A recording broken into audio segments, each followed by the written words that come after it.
आदरणीय नाना पटोले साहेब, आमचे सन्माननीय जितेंद्र आव्हाड साहेब, आमचे सन्माननीय या मंचावर असलेले सर्व मान्यवर,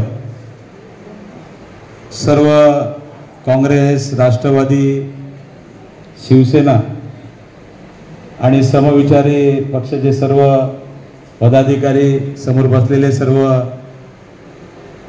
पक्षाचे निष्ठावंत कार्यकर्ते, मला वाटतं लोकसभा निवडणुकीच्या नंतर आपण प्रथमच भेटतोय.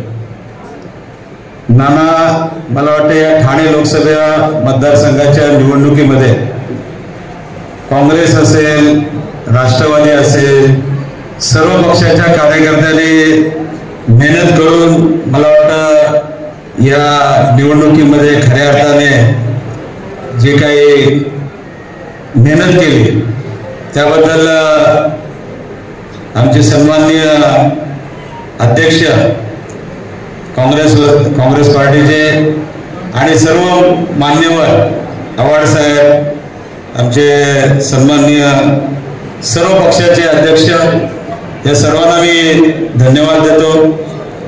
आपला पराभव कशामुळे झाला तुम्हाला माहिती आहे. धनशक्ती विरोधात जनशक्ती असा हा लढा होता आणि सर्व आपण लोकांनी, सर्व कार्यकर्त्यांनी रात्रंदिवस मेहनत करून या ठाणे लोकसभेचा प्रचारार्थ आपण जी काय मेहनत केली त्याबद्दल तुम्हाला धन्यवाद देतो. आता निवडणूक आहे कोकण पदवीधर मतदारसंघाच्या. आपले सन्माननीय रमेश कीर साहेब, मला वाटतं त्यांचा अनुभव लक्षात घेता शैक्षणिक क्षेत्रामध्ये त्यांच्या भरपूर अशा संस्था आहेत, त्यांचे व्यवसाय आहे, त्याचबरोबर म्हाडाचे एक यशस्वी सभापती म्हणून त्यांनी काम केलेलं आहे आणि प्रशासकीय कामाचा अनुभव आहे, शैक्षणिक कामाचा अनुभव आहे आणि असा अनुभवी माणूस आपल्याला या 5 जिल्ह्याचा आमदार म्हणून या ठिकाणी आपल्याला पदवीधर मतदारसंघातून निवडून द्यायचं आहे.